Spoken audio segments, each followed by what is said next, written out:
Business as usual for Brazil's president as he meets his cabinet a day after supporters of his right-wing predecessor stormed Congress. A Russian missile destroys a town in the Kharkiv region as the Russian Ministry of Defense claims it's eliminated dozens of Ukrainian fighters in Donetsk. 2024 is mooted as the year air taxis will take off. But how safe are they, and are people ready for them?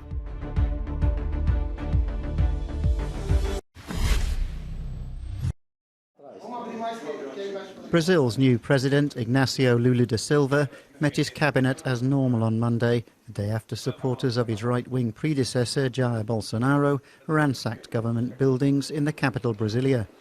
The meeting sent out a message of defiance to the rioters.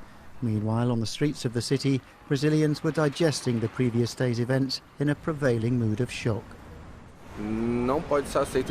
This type of behaviour can't be accepted. I'm not on the side of the winner, Lula, but I think that's ridiculous and absurd. Democracy must be respected.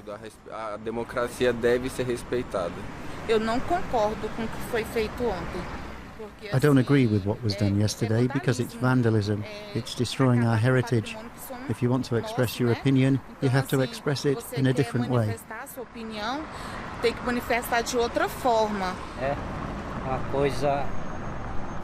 It's something out of the ordinary. Vandals destroying our public patrimony. I think it's very wrong to invade what is, after all, public property.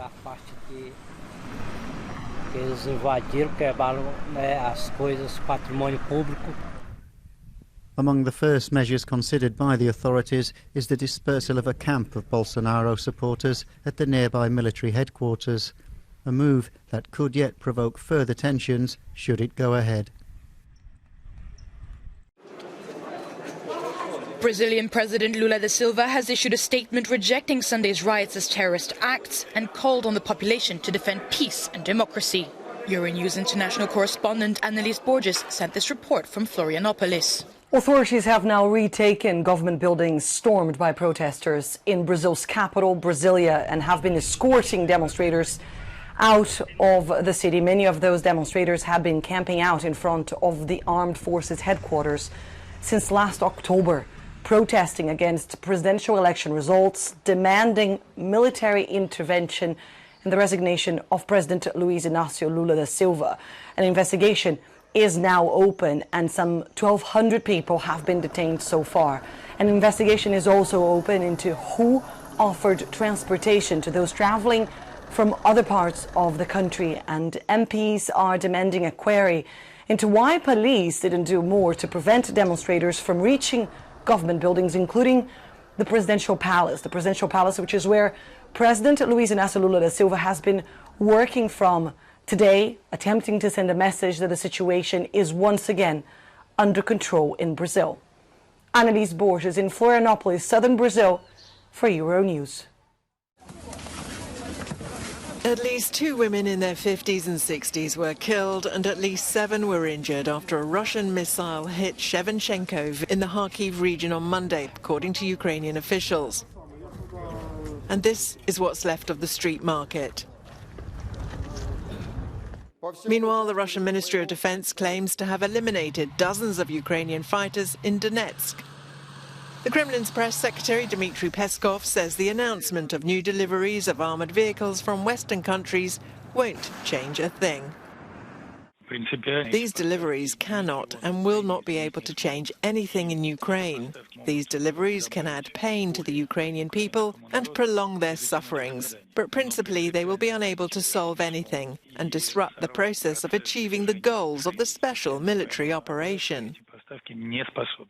Bakhmut is bombarded on a daily basis by the Russian army, and on Monday the separatists of the Donetsk region announced they've captured a nearby town, Bakhmutsk. However, the Wagner mercenary group claimed on social networks that it was they who took it and that it happened last month. The US says the Wagner group is interested in the salt and gypsum mines nearby.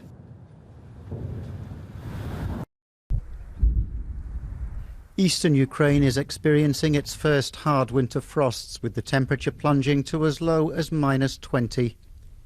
There are still around 16,000 people living in the city of Toretsk region. It's only 20 kilometres from Bakhmut, where some of the heaviest fighting has been going on recently. Life is tough in the frontline city. Water's only available from tanks and food from a number of distribution points. The authorities are doing everything they can to keep people warm.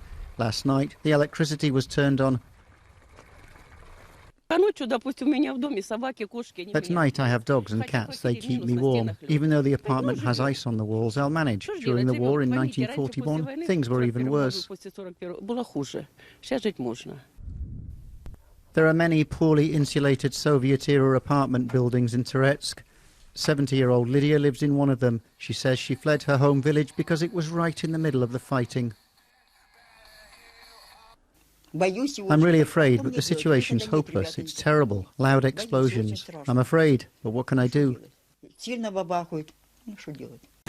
The roar of the war can be heard in the background, but the children still go out to play. The upper floor of the house next door to theirs was destroyed in a Russian attack.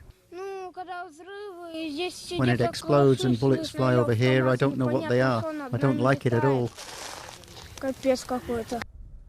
As if life couldn't get any worse for the people living in this war-torn region. As Pakistan struggles to cope with the impact of last summer's devastating floods, international donors have pledged billions in aid at a UN conference in Geneva.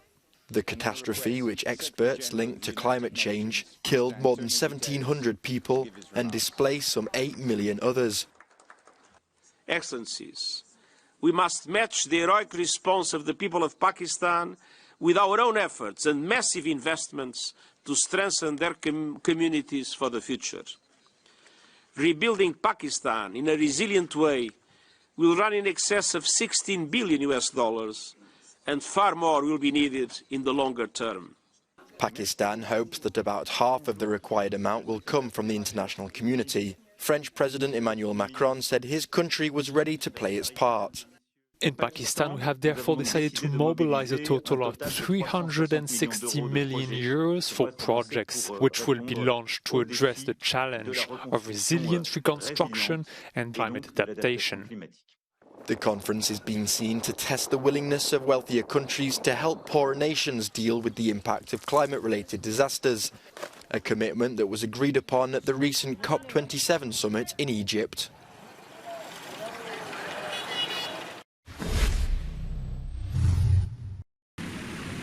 This could be the taxi of the future. Not the distant future, but a very close one indeed. 2024 to be precise, as manufacturers of drone or air taxis look to start rolling out their product to the general public.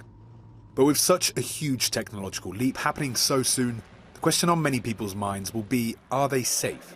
The head of the EU's Aviation Safety Agency says yes.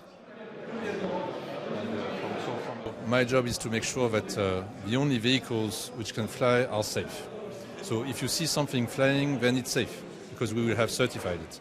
When we say we certify it, it means that we check that it's at the same safety level as a commercial aircraft, actually. So yes, it will. If it flies in 2024, it is because it's safe. Otherwise, it will not fly. This unmanned air taxi on show at an expo in Brussels aims to be in use by the Paris 2024 Olympics, flying people across the city in just over a year and a half. Known as the Velocity, its fully electric 18 drone rotors produce zero emissions, and it's 4 times less noisy than a conventional helicopter, able to make journeys of around 20 kilometres. This green element fits perfectly into the European Commission's drone strategy, as it looks to integrate air taxis into the EU's Smart, Green and Digital Cities initiative. The strategy aims to further develop Europe's drone market and large-scale commercial operations for multi-purpose usage. We have one of our projects who is Safia Med, which is already showing how important it is to deliver medical equipment, blood samples, organs, whatever, from one hospital to a laboratory or to another hospital. It is safer, it is quicker, and it's more sustainable. One Europe-wide study shows that acceptance of medical deliveries by drones is well over 50%, but not quite there yet for taxi and personal services. The next question is of affordability. For now, most people would not be able to fork out for a ride in an air taxi, but Brussels and manufacturers hope to change this in the near future. Christopher Pitchers, Euronews, Brussels.